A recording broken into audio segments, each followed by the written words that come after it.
यह बहुजन समाज पार्टी का महिला सम्मेलन है। इस सम्मेलन में महिलाओं की इतनी भीड़ हुई कि विरोधी पार्टियों के तोते उड़ गए।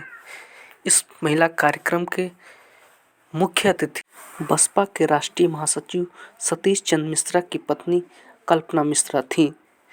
इस कार्यक्रम में महिलाओं की जबरदस्त भीड़ देखने को मिली। यह कार्यक्रम कासगंज में हुआ है। अगर आपने चैनल सब्सक्राइब नहीं किया है अभी तक तो चैनल को सब्सक्राइब कर दें, क्योंकि इसी प्रकार की ढेर सारी वीडियो बहुजन समाज से संबंधित इस चैनल पर आती रहेंगी। कल्पना मिश्रा ने क्या कुछ कहा, देखिए आगे। आया था वो अप्रत्याशित था, उसके बारे में किसी को ज्यादा जानकारी नहीं थी। लेकिन जब दूसरी लहर 21 में आई तो इस सरकार ने कोई पुख्ता इंतजाम नहीं किए। लोग ऑक्सीजन की कमी से, इंजेक्शन की कमी से मर रहे थे। यहाँ तक कि उनकी लाशों को जलाने के लिए लकड़ी तक का प्रबंध नहीं था और उन लोगों ने मजबूरी में आके नदी के किनारे या तो लाशें गाड़ दी या बहा दी। इस तरह की अव्यवस्था को आप लोग जरूर ध्यान रखिएगा और 2022 में इसका मुंह तोड़ जवाब दीजिएगा कि बीजेपी की सरकार ने सभी के साथ, सभी वर्गों के साथ, सभी धर्मों के साथ क्या किया। कोरोना काल किसी एक वर्ग के लिए नहीं आया था, उसमें सभी परेशान हुए थे। लेकिन इस सरकार की संवेदनहीनता आपको सामने उजागर है। आप सोच सकते हैं कि उन्होंने कैसे इंतजाम किए थे।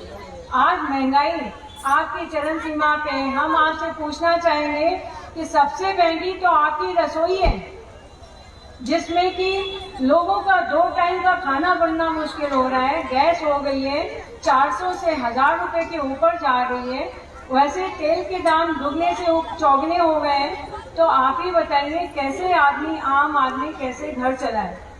यहाँ तक कि जो अब सुनने में आ रहा है, सब्जी के भी दाम बढ़े हुए हैं। कोई कहे हम दाल नहीं खाएंगे तो चलिए सब्जी बनाए, तो सब्जी भी चौगने दाम को ऊंचाई पे छू रही है।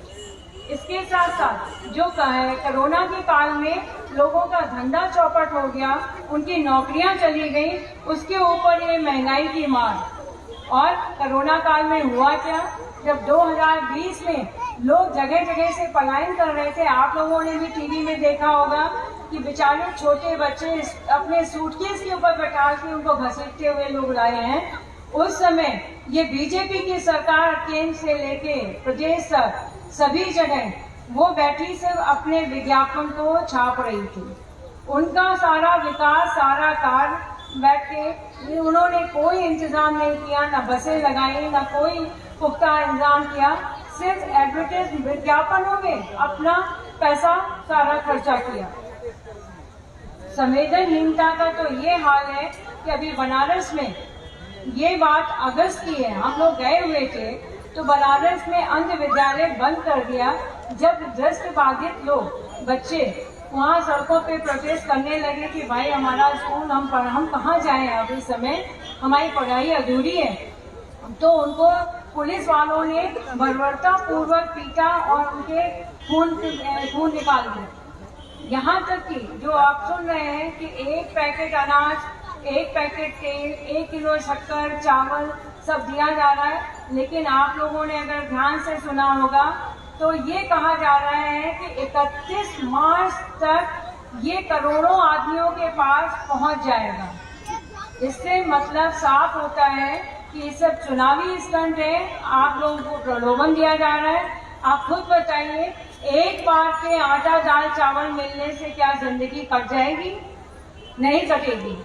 तो आप लोग इनके बहकावे में मत आइए और बहकावे में ना आके बल्कि अपने आंखें खोल के रखिए। इनकी संवेदनहीनता का तो यह हाल है कि वित्त विहीन शिक्षकों के साथ जो बर्बरता पूर्वक काम किया गया, उनको सिर्फ प्रलोभन देके, चाहे वो सपा गवर्नमेंट की हो चाहे वो बीजेपी की गवर्नमेंट हो, सबने उनको प्रलोभन दिया कि हम आपका उचित मानदेय बढ़ाएंगे, साथ में आपका नियमावली में आपका नाम लाएंगे। लेकिन कहने को वोट ले लिया, ये काम नहीं किया गया। जब अभी बीजेपी की सरकार को 4.5 साल हो गए तो शिक्षकों ने कहा कि प्रोटेस्ट किया वहाँ विधानसभा के सामने, नारेबाजी की, तो उनको पुलिस के द्वारा पीटा गया।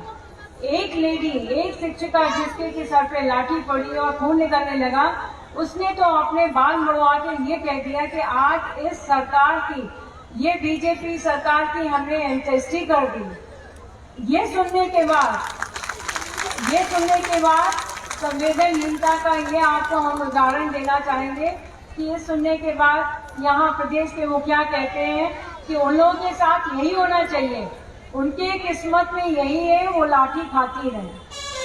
अब आप सोच सकते हैं कि आम जनता के साथ वो क्या सोचते होंगे और कितना आपके विकास के लिए वो आगे बढ़ेंगे। शिलान्यास करने से विकास नहीं होता।